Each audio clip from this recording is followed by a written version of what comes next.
Well, I wanted to ask you, but you've been acting for a really long time. Yeah, yeah. When did you first want to direct? Like, where did that come from? Like, what inspired you, and how did you like get into directing? Like, how were you able to first do that?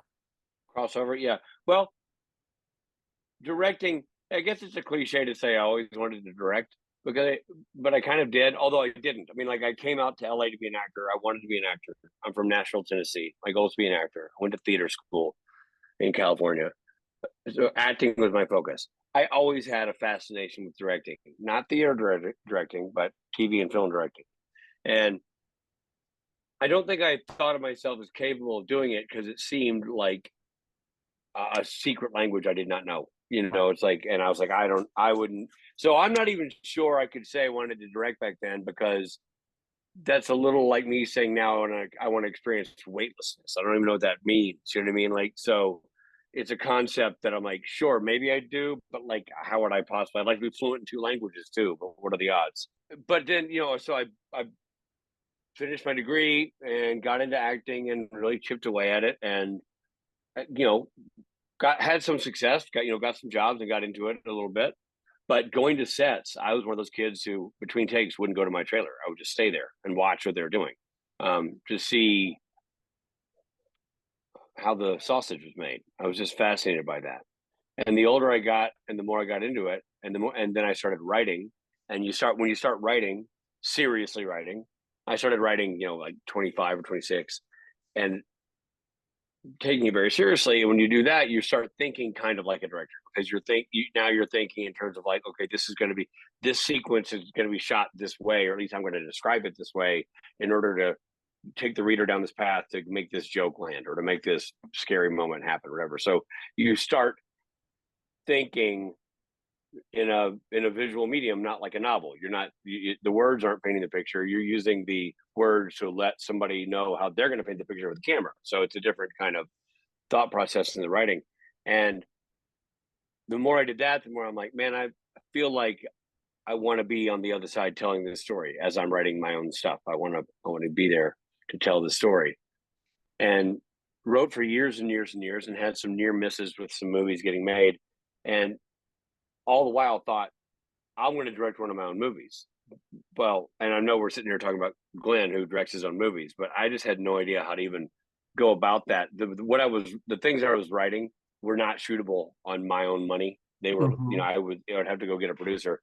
And whenever I'd get close to getting a producer on board, I'd be like, oh, by the way, I'd like to direct it. They practically did a spit take with their coffee. They're like, yeah, sure. Mhm. And I started to realize, well, of course they think that because I'm directing. I mean, I'm acting, and they can see that the product is out there. But if I tell somebody I wanted to direct, I have nothing tangible to prove that I know what I'm talking about.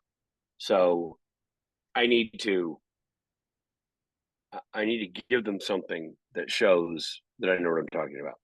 And I had done a few little short films in college and after college, but I decided, I really need to, if I'm really going to do this, I really need to, in the same way you would take an acting class and get headshots and, shoot a reel, I need to do something to show my commitment and if I had any skill.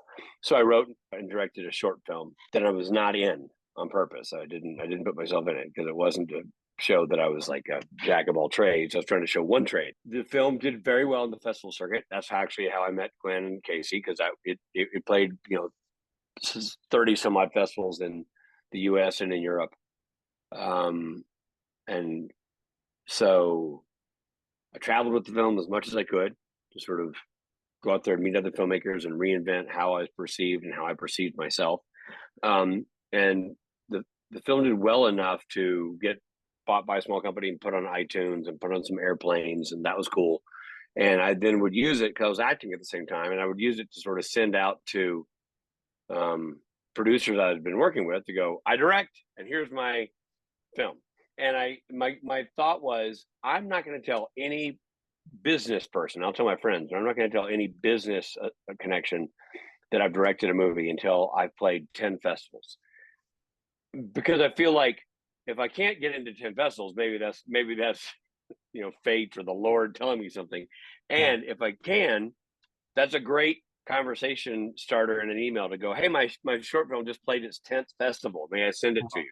You know, it just seemed like a good sentence. I'm like, that numerically sounded cool to me. So I'm like, I'm gonna do that. That's gonna be my approach.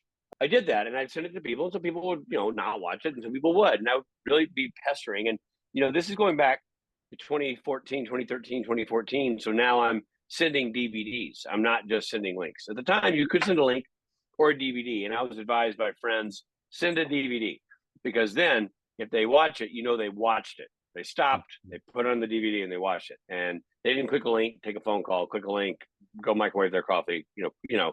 So I'm like, great, I'm going to do that. And I made my DVD dope. Like I put in bonus material. I did, commentary. It was a beautiful 4K version of the movie. It was awesome. And good art on the outside of the box. So I really kind of sunk my effort into making the presentation cool. So if somebody did get it, they would, you know, I didn't want to give them a reason not to watch it, right?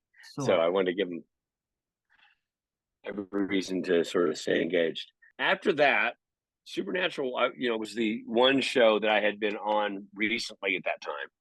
And I had become friends, at least professional friends, with the producers. So I sought their counsel, and, you know, you was sending it to them and got them to watch it and had lunch with them. At the same time, this is a trippy little like story. The buddy of mine who's in the movie, he's the lead guy, actor named Rick Gomez, and Rick and I met doing Band of Brothers. And Rick, I basically wrote the film for Rick with his voice in mind. And Rick was like, hey man, I think you should try to direct commercials using this film as like your calling card. It's really, it's very snappy in its presentation and quick and witty. And I think it would be a good calling card for commercials. And he knew this, and he'd just done a ton of commercials as an actor. So he said, hey, why don't you reach out to this producer and see what they say? They run a commercial agency. And so I sent them the movie, and they watched it, and they said, this is great, but this will never get you a commercial directing job. You need to direct a spec commercial if you want to direct a commercial. This is a great template, great starter piece, but it's not going to get the job done. And I thought, okay, cool. I had no desire to direct a temp commercials, or, you know, what is the term? A spec commercial. I don't care. I don't want to direct commercials that badly. Well, a month later, I get a phone call from a guy named Johnny. Had been a visual effects supervisor, on Pepsi commercials I had acted in. I'd acted in a lot of commercials. And when I was making my short film, I had a visual effects question, and he was the only visual effects guy I knew, even though I didn't know him really at all. But I went to a production sheet from the commercial, found his number, and called his office and asked him this question. And he said, yeah, I can show you how to do that. And you know what? We'll do it for you. That's a cheap and easy thing you're asking. So we'll just do that effect, which saves me, you know, $3,000-4,000, which, when you know you're making a short film, is a king's ransom you're saving. Like that's like a massive amount of money you're saving. So I'm like, great. So he had done this little effect for me. And then I said, and he'd give me all the details on how to shoot, what to shoot, to be able to enable him to do the effect. He called me out of the blue a month after that lady told me that I'd never be able to direct commercials with only that short film under my belt.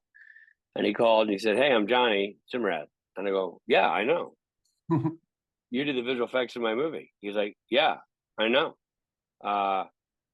We've shown that movie to people to show a type of effect we do, and people really like it. And we're getting into the process of making commercials ourselves and not just being a visual effects company. Would you like to direct commercials? And I'm like, well, that's ironic. Yeah, I'll come direct commercials.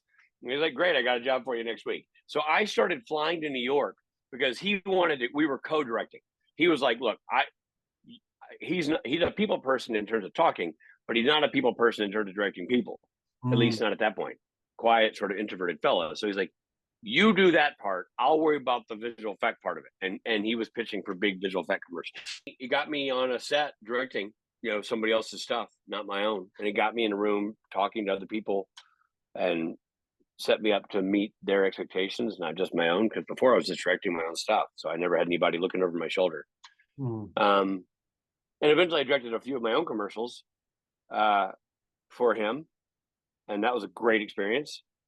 And then I would the whole time be using that and sending it to Supernatural people, going like, "Hey, I'm directing commercials. Now I'm doing this." And finally met with the executive producer of Supernatural, a guy named Bob Singer, a mentor of massive proportions to me. And Bob said, I love that you're directing commercials. That's great. And your short film's super fun, but it doesn't tell me you can direct an hour of TV. It tells me that you have some talent, but I don't know how far it extends. But why don't you apply to the Warner Brothers Directors Program? Because they have a program where they take people who know how to direct and steer them into being TV directors. I'm like, okay, that sounds great. So I applied to and got into the Warner Brothers Directors Program and did that for 6 months. And that was amazing because then I'm learning all kinds of stuff I did not know about, like how to use schematics, what a shot list should look like or could look like, how to think in terms of an editing pattern, all this stuff that I'd never thought about on the grand scale of directing an episode of television. And, we were on TV sets, staging scenes, and it was really cool. That's so Yeah, it was a great program. It was great. And then on the heels of that, I, again, Supernatural being the only place I knew to turn, I got permission from them to go shadow directors. So on my own dime, I'd go up to Vancouver and stay in some flea bag hotel where college kids go to barf and go to set every day and shadow. I shadowed 3 different directors up there. Just watching them, and that was incredibly helpful because I'd never really watched the pre-production process. I'd watched production as an actor, but I'd never watched pre-production. And so that was fascinating. And even watching the production, once I'd been in the pre-production, it was really, really, really cool and confusing and terrifying, but really cool too. And eventually, this is years, at this point, I've gone off and I've made my short film. I've directed commercials. I've applied to and gotten into the Warner Brothers Directors Program. I finished that program. I shadowed 3 different directors. And I don't know if it was out of a sense of, giving me a shot or just trying to get me to go away. But Supernatural finally said, all right, we're going to give you an episode. Because Warner Brothers, at that point, Warner Brothers, had vetted me. right. Supernatural was a Warner Brothers show. They could call the teacher and go, does he have his head up his ass or was he good in class? Like, you tell us, are we screwing up here? So somebody outside the world of their show who did not have a horse in the race, like didn't know me personally, just knew me as a student, could advise them. And they'd seen my work and the short films, they'd seen my work in commercials, and they had finally decided, all right, what the hell? We're gonna give you a shot. And so they gave me a shot. And that's what I needed. I needed that crack. I needed somebody to, like we all do, we need somebody to give you that one thing to believe in you for a minute. And then it's up to you. And I got a great script written by Jenny Klein, who's now been nominated for Golden Globes for Daisy Jones and The Six and all these great shows she's at showrun. And an amazing script that I really connected with. I directed it, and it was the first, I think, only Hugo nomination the show ever got, which is like a sort of a sci-fi award, category that Jenny got nominated and the episode got nominated, and the producers loved the episode. So from there, I ended up directing 10 more episodes of Supernatural in this last few seasons. So, it really became the thing that got me in the door and helped prove to not just myself, but to others that I could do this, and so that's the journey, man. That's how it went. That's an incredible journey. I love that you shared that with me.